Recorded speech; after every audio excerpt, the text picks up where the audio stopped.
Hey all, welcome back to Mr. Guns and Hunts. Today we're going to be loading some 30-06 150 grain soft point interlocks by Hornady. I've had some really good luck with interlocks hunting whitetail for the longest time, anywhere from 100 grain, 180 grain to 150 grains. Typically use the Remington core locks, but today we're going to give these a shot. Give the Remingtons. Good old little piece of lead here. See what we can do with it, alright? So, moving on. Anyways, got some Remington once fired brass here.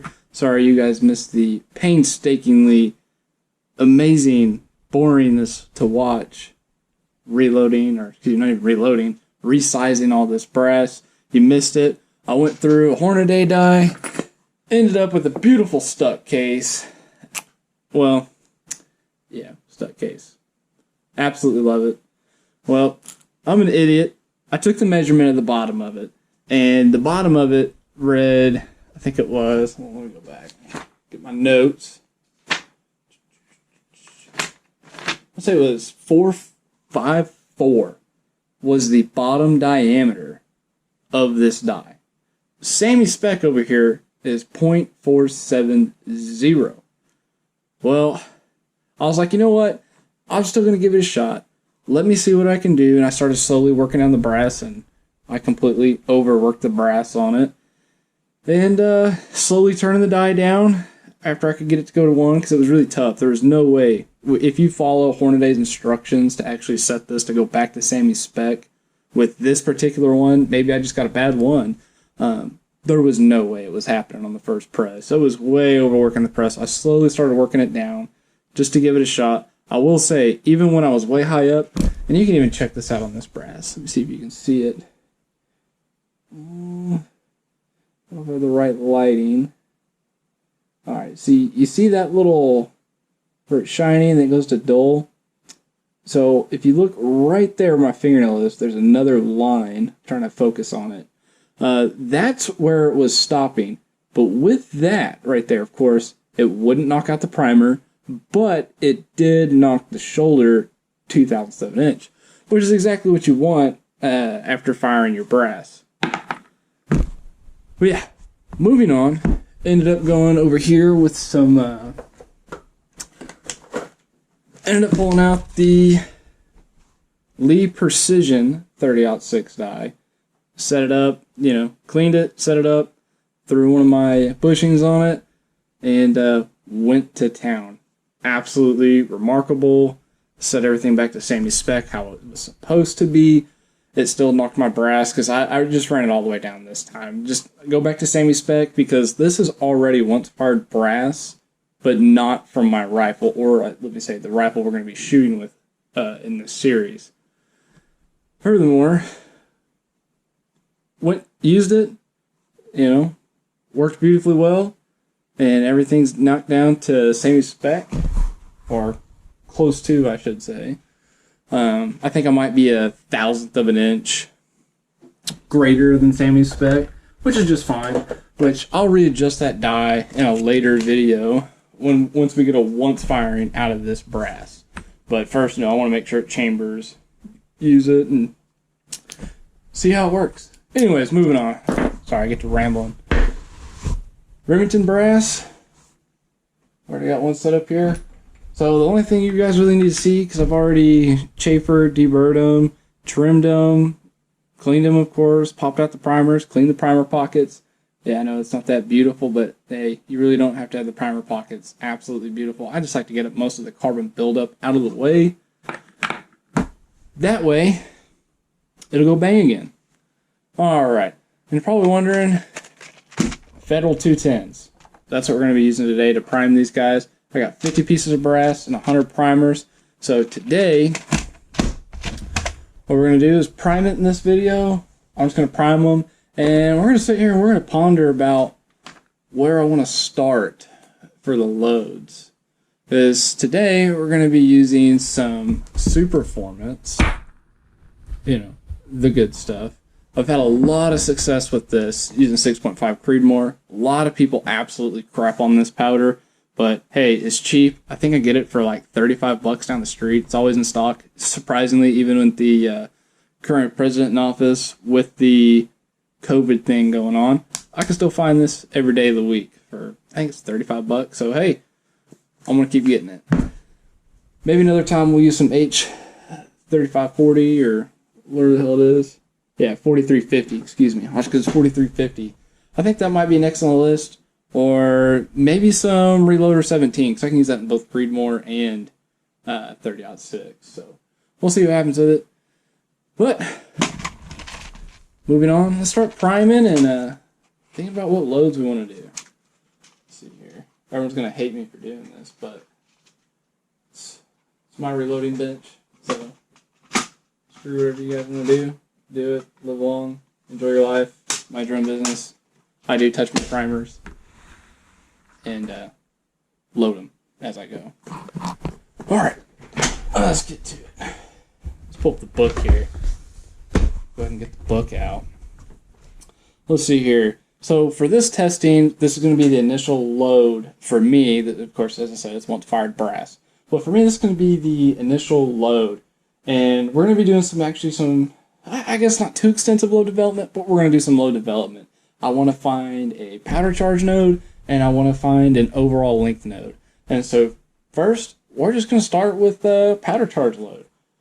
So we're going to use these Federal 210 primers, and I think I'm going to move up. I'm going to move up 0.3 of a grain at a time. That's what we're going to do. And I'm only going to use this for whitetail. I'm not necessarily trying to shoot, 2,800 feet per second to 2,900 feet per second. I don't need that. I mean, realistically, I'm hunting out here in South Carolina or everywhere else I hunt. It's typically backwoods.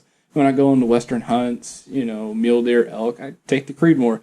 Yeah, crap on me if you want. I do love using the Creedmoor. Great shooting bullet. Handles the wind amazingly. And my Bagara loves the 140 grain SSTs. And I'm certain it'll take down an elk, mule deer. Argue with me in the comments if you want. Don't really care. I want to use it. All right, so with that said, 0.3 of a grain. I need my index cards. I always do this. I go upstairs to the reloading bench, and I never bring my index cards. When am I gonna learn? Oh, what the hell? I'll be right back. All right. So I've thought about it. I think I know what I'm gonna do. I'm gonna start at 57 grains of super performance. And I'm going to work up in increments of 0.3 of a grain. And I'm going to work all the way up to 5.97 grains, which tells me right here directly in the book, 5.97 grains, I should be seeing 2,700 feet per second. And from a bottom end, I should be seeing 2,500 feet per second for 5.7. So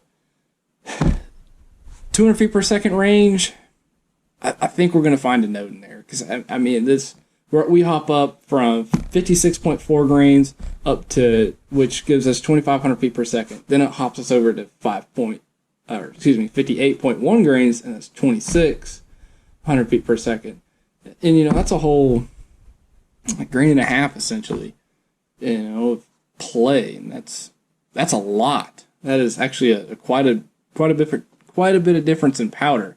So I'm thinking we're going to find a node here somewhere, and quite frankly, I don't care if it's at 2,400 feet per second to 2,800 feet per second. If I find a decent node in there where I can get three groupings, I don't really care about the size of the grouping for this test, but if I can get three loads back to back to back,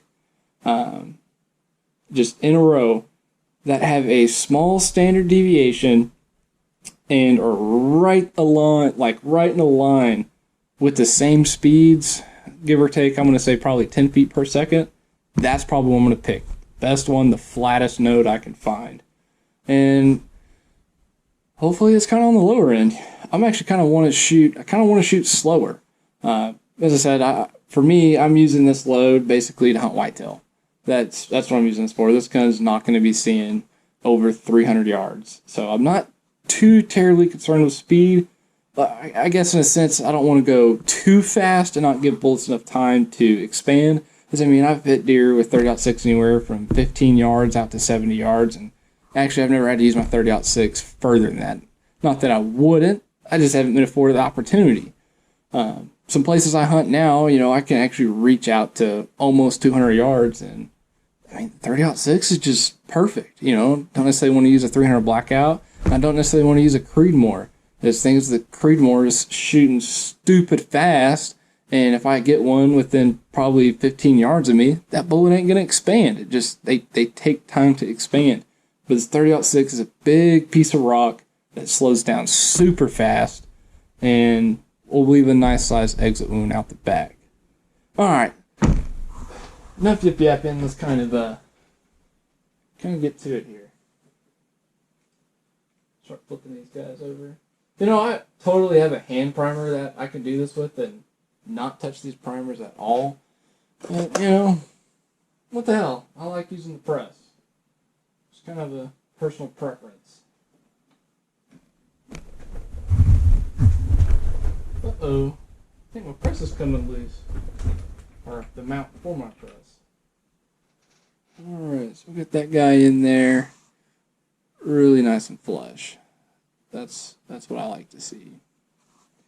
Alright, drop that one in. Where am I getting loose at? Well, as you know earlier, I was telling you, got that stuck case. There's been some work on this press. So let me grab a couple tools and tighten that up real quick. I think I got some right back here. Yeah, we'll just use the old adjustable out of the tool bag. That's what we'll do.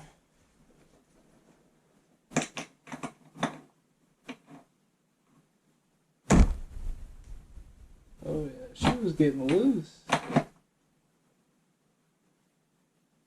That feels a lot better. Oh yeah, I've used this thing so many times. I say so many. I'll still just get started reloading, but I put a lot of pieces of brass through this press already. Alright. Back to the fun. Alright, I'm just going to start setting these to the side that are done. Yep, we can do that. Drop in on top. Go. There's another one. Yeah, I'm excited to get these put out on the chronograph and see what it says. But, you know, I haven't used these Federal 210 primers before, so we'll have to see how they do. I'm a huge fan of the Winchester Magnum, the WLRMs. I really love those Magnums, man. They're so small standard deviations, just everywhere across the range. I don't think I've had a standard deviation greater than 17, which for some of you might be a lot, but for a hunter like me, man, that is a dream. So I'm liking it so far. Like, maybe it's just super performance, and that Magnum primer just mixed well, and maybe that's why I'm having such success. Not too sure though. Man, his primer pockets are actually kind of tight. Surprising, but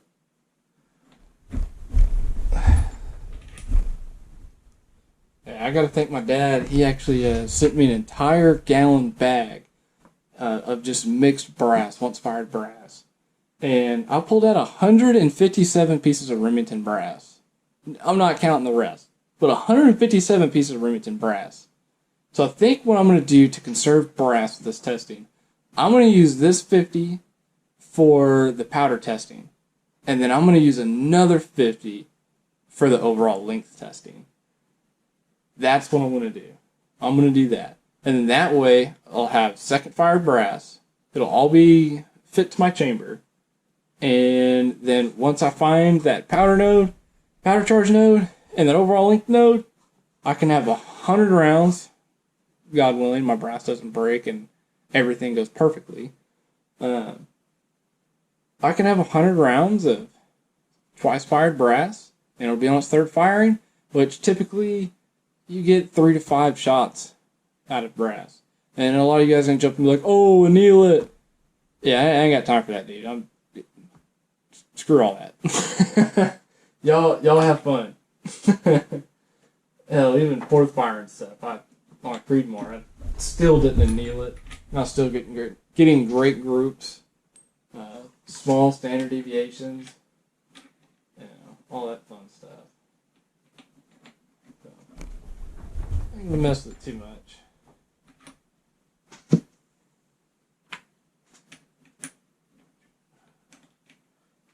Man, this 30-06 is so much longer than the Creedmoor brass.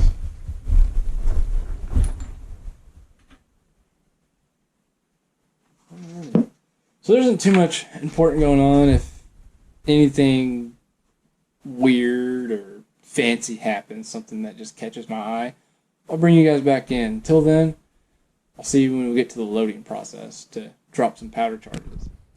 Alrighty, folks. Here we are to the reloading process now. What we're going to start doing now that we have all of our brass primed and squared away, lubricated, which I guess I did originally, which I made a dummy mistake, and I didn't realize that I double lubricated these at one point. So I had to wipe off all of the excess lube and then try again. But yeah, there we go.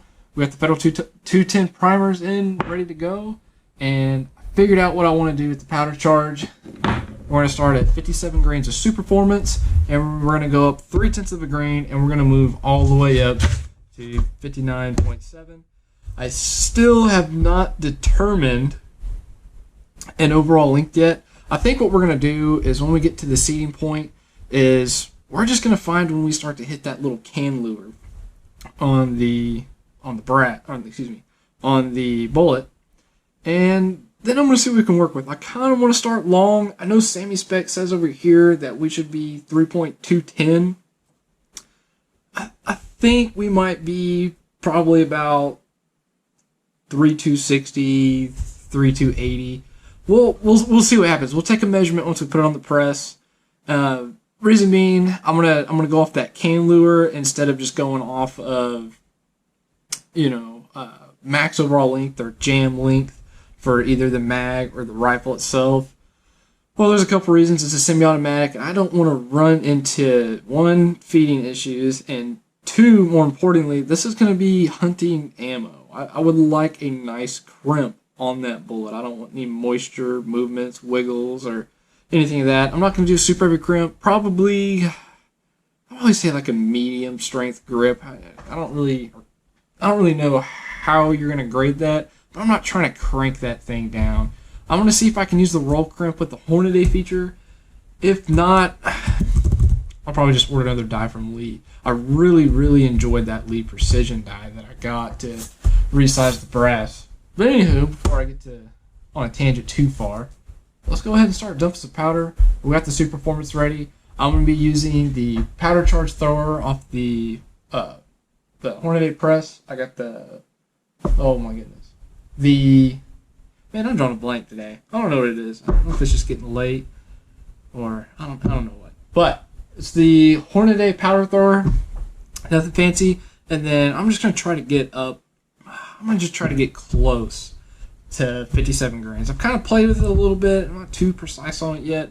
But if I'm within a half a grain, I'm going to call it good. I don't want to just use the powder thrower every single time.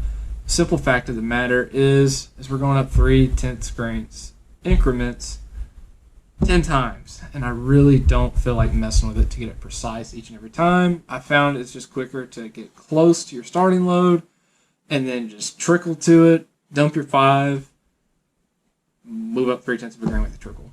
That's kind of what I'm liking. Once I get up about another grain or so, I'll probably back off the adjustment screw for the powder thrower just to get closer so we don't spend as much time trickle loading. You'll notice with this scale that I'm using today, it is the original digital scale from Hornady that came with the Challenger kit. It's a good scale, but you're going to notice it's pretty slow. It takes a minute to register when you do trickle loading, so you got to be really patient with it. This is a very tedious process, and it's one you got to take seriously. I definitely don't want to accidentally overcharge one of these. That's a bad day. Granted, we're not even close to that. We're stopping at 59.7, and max load is 61.4. So I don't think we're going to run any pressure signs or any issues like that. We're kind of we're basically starting towards the bottom and getting closer to the top. We're just slightly closer to the bottom, so we're going to have a good range. And I know we're going to find a node in here somewhere, or, this is just going to be a complete crapshoot of a load. And we'll probably, step one, if that happens, which we'll see what the data gives us. I think if I have bad luck with this, I'm either going to get some H4350 or some Reloader 17. But fingers crossed this will work well, and maybe we'll get to use this towards the end of the season. All right, let's get to throwing. And another big gripe about this thing turns off stupid frequently. It gets very aggravating. Alrighty. Get my little note card under here, a little cheat sheet.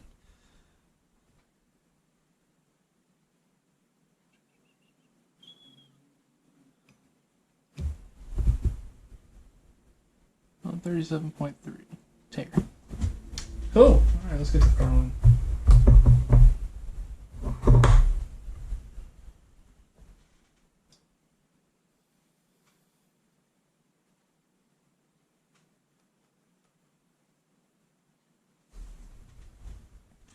Alright, 56.7. Get the trickler going. Haven't used anything yet, so. Alright, 56.9. Give it a second. Toss a little in there, because we're trying to get 57 grains on this first one. A little bit more. There we go, 57. Alrighty. P1. There we go.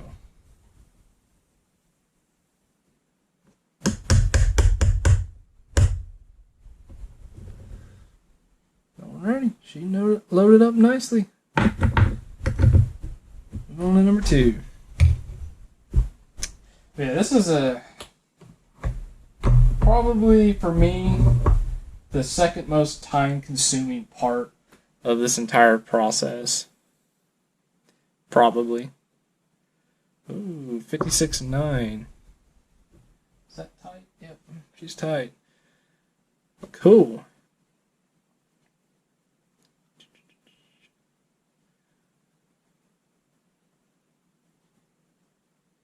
That should be good.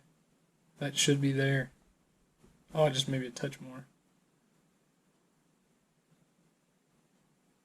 Oh, there she goes. That's what I'm saying. She takes forever.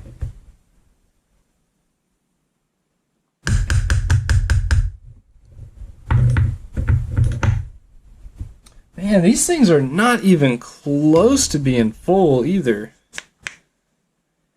Not even close. It's kind of spooking me.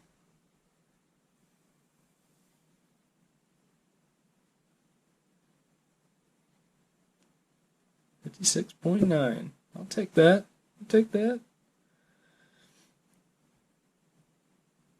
Trickle here.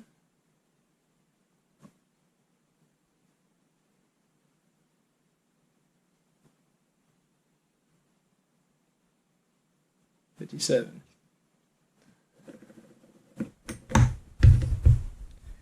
I kind of notice I like to dump the powder onto the side. I don't like to just dump it straight to the case mount. It acts funny when you do that. You gotta bump the brass, tap it, I guess you could say, to get the powder to settle all the way down. And I just find it's easier just to pour it down the side of the funnel and call it a day.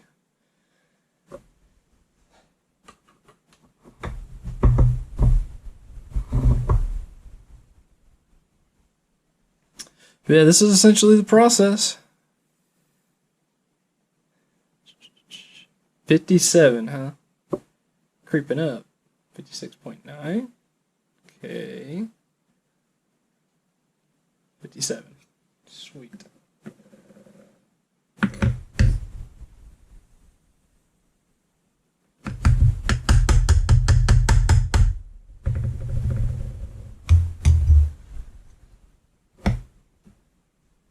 Alright, we'll just kind of run through this first one real quick, and then I think I'll see you guys again once we get going to the... Ooh, we jumped 3 grains.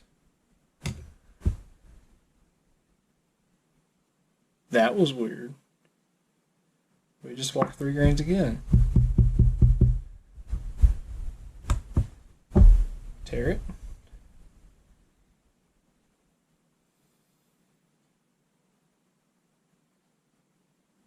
Interesting. Getting the same reading off the pour, but we walked up 0.3 of a grain. Alright, I'm going to try not to overthink it and just keep pressing on.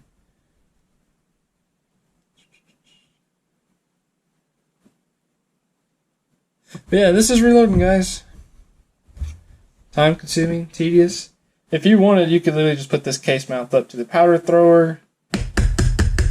Call it a day. Set your charge and run with it. But for what we're doing today, that's not going to happen. Maybe when we go to actually start making these kind of mass produced, I need to go 57.3, or I guess in larger quantities, not mass produced.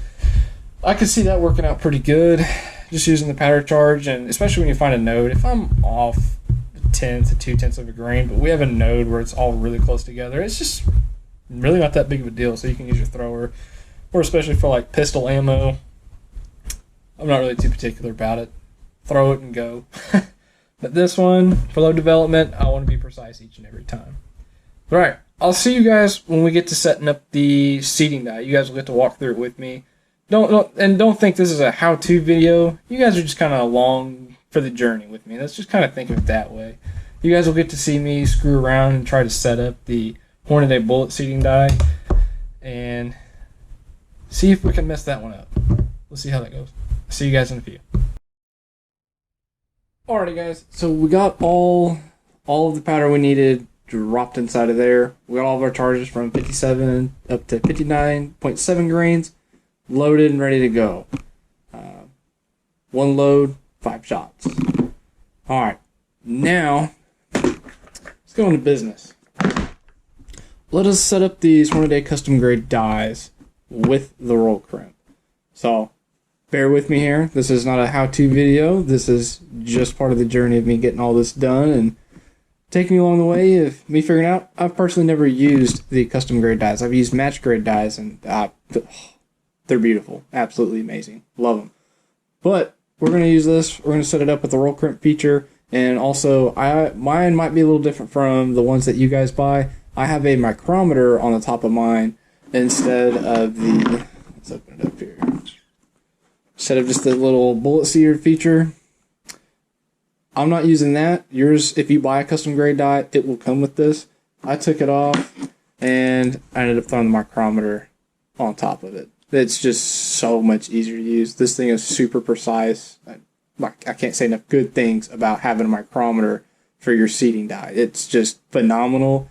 Spend $20 and get one. But it's just do it. You'll thank me later. And you'll thank yourself later too. Alrighty. Let's get set up here. Hornady bushing. Drop that guy in there. Let's see here. We can move this out of the way now.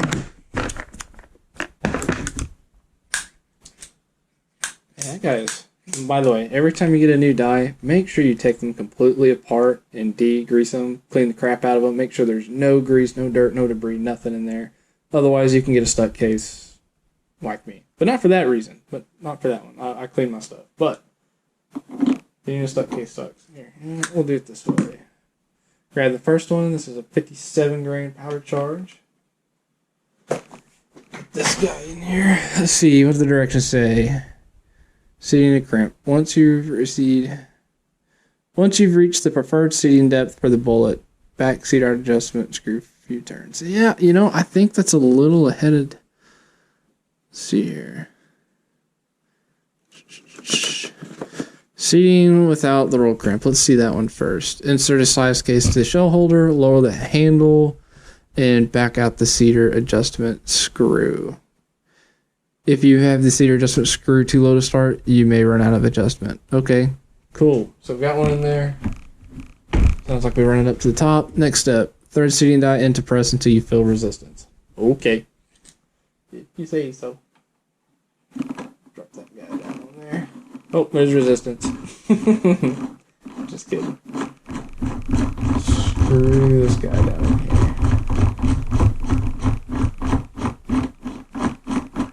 Alright. I'm going to say we got resistance right there. Okay. Until you feel resistance. At that point, the crimp has come in contact with the mouth of the case. Back the die out of the press one turn to prevent the case from being crimped. Okay. Alright. Yeah, we're going to crimp it, so we'll just back it off half a turn-ish. We'll do our own thing. Tighten the die body lock ring, raise the handle, raise the ram to the starting position, insert bolts in case mouth, lower the handle so the cartridge and the bullet will enter the alignment sleeve. Upon completion of the stroke, the bullet should be barely seated in the case. Okay, so we've backed it off a turn. Next, grab a bullet, I guess. Let's grab these 150 grain interlocks. Alright, so I have the seating adjustment back all the way out already. So let's see where this takes us. Also, we're kind of skipping a step. I don't know if I moved it. Let me do that again. Resistance, half turn. I'm gonna lightly, and I mean lightly, set that. Okay. Cool. Next step. Let's get a bullet in there. Oh man, it's gonna be a tight squeeze. All right. Run it up to the top. Well, it barely seated it. Check that out. Can we still move this around? Did it crimp? No, it's in there tight, but I don't see a crimp on it. So, okay, cool. So we kind of got that set up. Just the cedar adjustment screwed down in small increments. Alright, this is backed all the way out. So, ooh, that was really loose too. And I just screwed up the entire adjustment. I love it. I love it when a plan comes together. Absolutely love it. Damn it. Alright, we're going to set this one to the side and we're going to try again. See, that's what I'm saying. It's not a how-to video. This is kind of my journey of how I'm doing it. So we'll grab another 57. So we're going to grab a 57. Just bring out the lid. Alright, start this process over again. Back that loose, dies in there. Okay, that's up. Next time I'll secure that a little tighter. Okay, no resistance. Okay, we got resistance. Half a turn. Holding the die body. Okay, that's in there. Alright. Is this backed out? Hold everything in place. That's backed all the way out. Cool. I'm going to just crank it down a little bit. Let's see what that says. Right now I'm just trying to get close to that cannula. That's all I'm trying to do. Alright. Let's take another stab at it.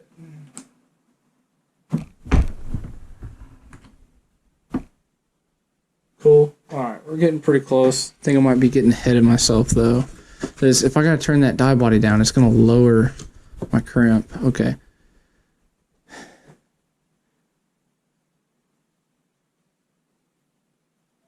But however, do not. Okay, so it says at the top here I need to finish doing these on bottom. Okay. Insert bolt in the case mouth, lower handle to the cartridge and bullet into the alignment sleeve. Upon completion of the stroke, bullet should be barely seated. Adjust the cedar adjustment screw down in small increments until the bullet is seated to desired length. Okay. So that means we're just going to keep cranking this guy down. We're getting pretty close there. Bringing it for you guys to see. I'm just trying to get that can lure. Let's see if this will focus. I'm just trying to get that can lure to sit in there a little bit more. We're right. I've got a whole lip below it.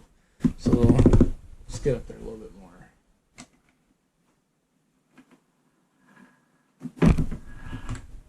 Help if I turn it back down. Let's go down. Let's go to 1. Closer. We're going to go 5 thousandths down. Cool. Give it another 5 thousandths. Alright, almost starting to touch. Another 5 thousandths. Alright, we are right at the bottom of the can lure. Let's go another 5 thousandths. Touching, and we'll go 10 thousandths.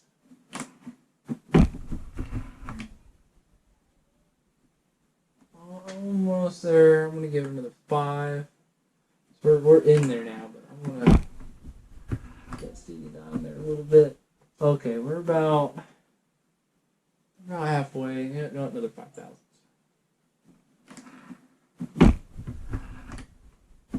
Okay, I like that. Let's take a measurement and see where we're at here. So Sammy spec is 3-2-10. All right, 0. Just use my little Pittsburgh caliper. All right, we are at 32.48. I'm actually kind of liking that. Let's see here. Let me think on that one for a second. 32.48. Gives me, I think I can work with that. 32.48. That's going to be our starting. That's going to be where we start. 32.48. Cool. Let's see if it stays that way. All right. So next up on the page, referring back to these instructions.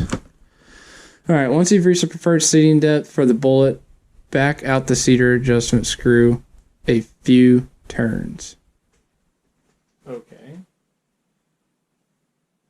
1, 2, 3. All right, whatever.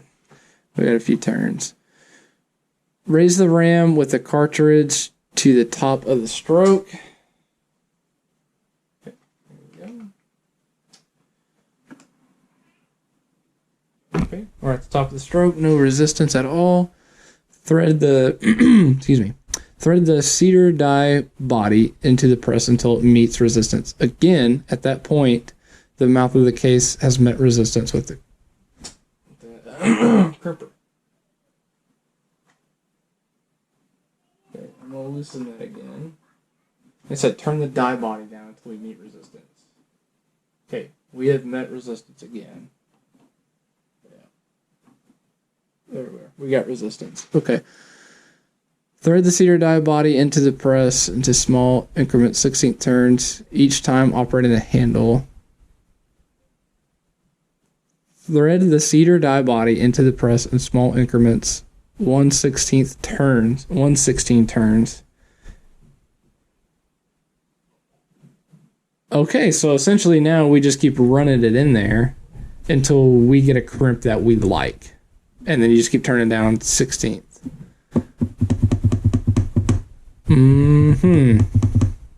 Okay. So we got contact. So I guess I'm going to lightly seat that again. Okay. I'm just going to do one more run for the hell of it. There's a tiny bit of resistance there. Let's take a look at it. There's a very, very slight crimp on that. And I mean very. I'm gonna turn that in a little bit more. Okay. Lightly lock that. Okay. I like how that felt. Let's take a look here. Got a better crimp on it. Still see too many spacings for my liking. I'm gonna give it another 16. That should be good right there. Let's give that a shot.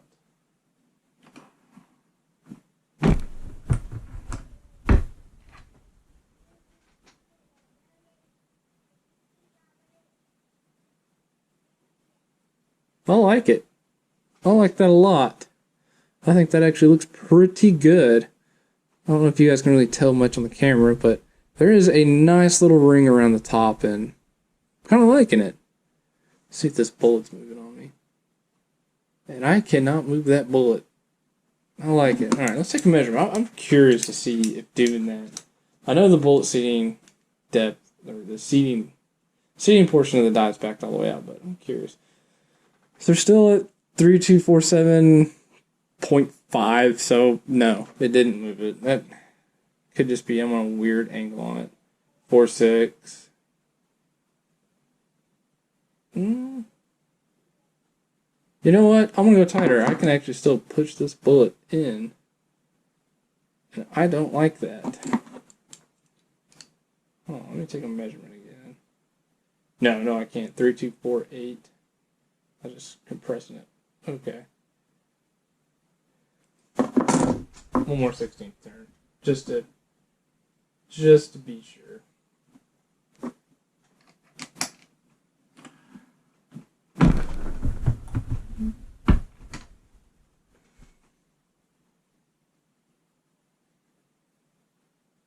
I think that's looking pretty good. You know what? I like it. That's what we're going to stick with. Alright, so what's the next step on there? Thread the cedar die body to the press in small increments, 1/16 turns each time operating the handle. At the completion of each stroke, inspect the cartridge for a proper crimp. Yep, I'm liking the crimp on it. Once you've reached the desired crimp with the cartridge still in die, tighten the die body lock ring. Then while holding down the handle, thread the cedar adjustment screw downward until it contacts the bullet. Okay. No, on presses with cam over action, back out the adjusting screw 1/8 to 1/4 of a turn to allow for cam over. Guess they're talking about the seating depth. Okay, you know what? I get what they're saying. All right, so I'm gonna throw it back in here, run it all the way up, and before I get too carried away, I need to tighten that lock ring. Okay. Grab a little Allen key. No, it's just gonna be windy.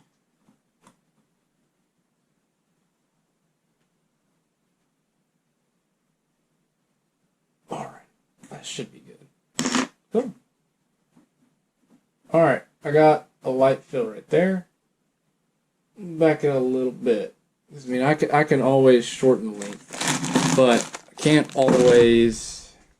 Well, you really can't add length. All right, let's see what that says.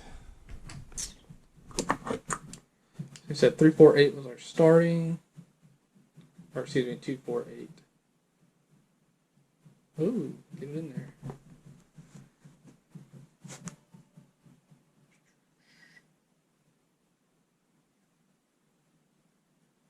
$245. All right, so we are 35 thousandths longer than semi-spec. Cool. So let's see if we get the same result now. The original guy.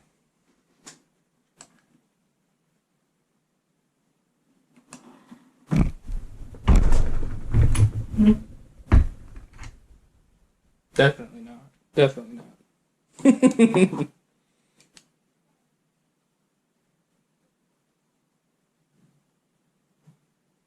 Oh, buddy. We are at 272. And we said we were at 4.5 with the other one. Let me crank it down 15. When I'm doing this, I'll put my adjustment all the way on the other side now. But pop it out. I don't know why you did that. Boom. Okay. Let's go down 15. 5, 10, 15. Is that too much? 70, 65, 60. Yeah, we got plenty of room.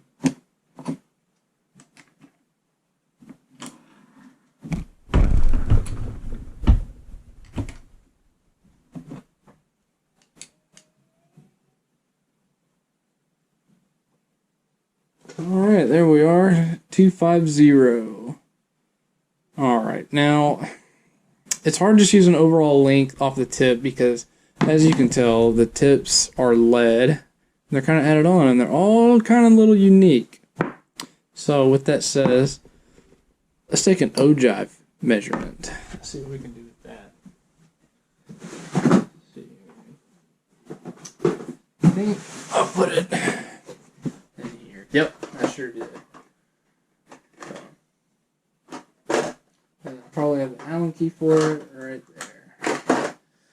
Cool, so let's use the Hornady bullet comparator tool.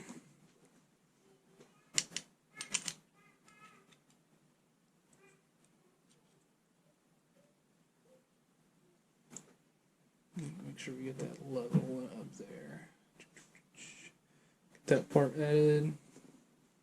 Take the bullet comparator of our liking.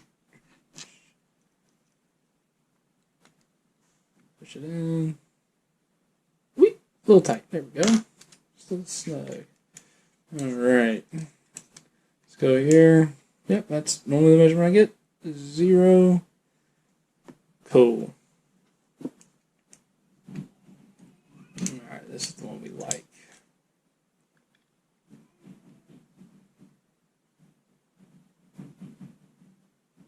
Alright, so I got 2633. Try it again. Still 2633. Okay. And put it back in. Try one more time.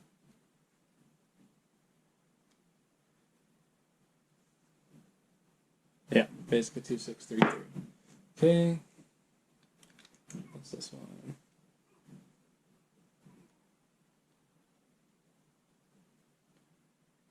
I need to knock this one down about 7/1000 of an inch, but I'm going to go with 6/1000 first, and then we should be good to go. 6/1000 of an inch. We should be able to just start pumping these out.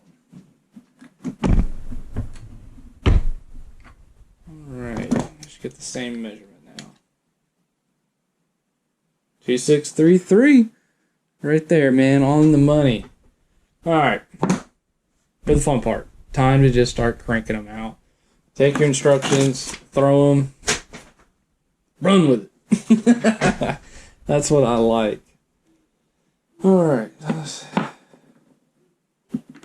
these back in the same slots.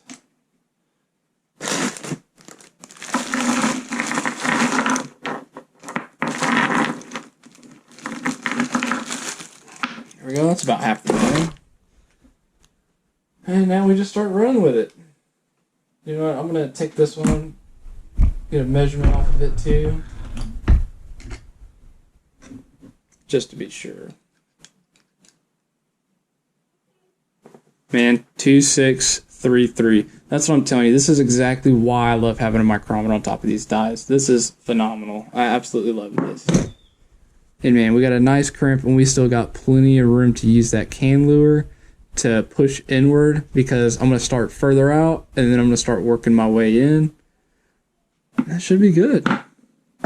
So yeah, I'm going to start cranking these guys out. I'm actually really excited to get out to the range and start seeing how these perform.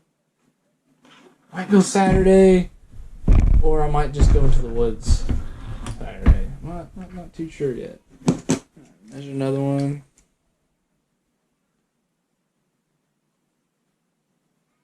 That one is way short. What happened here? 2630. 3/1000 of an inch. I'm going to give it for this test. I'm not too worried about it. Run another one. Kind of felt weird when I put it in there, so maybe something bumped it.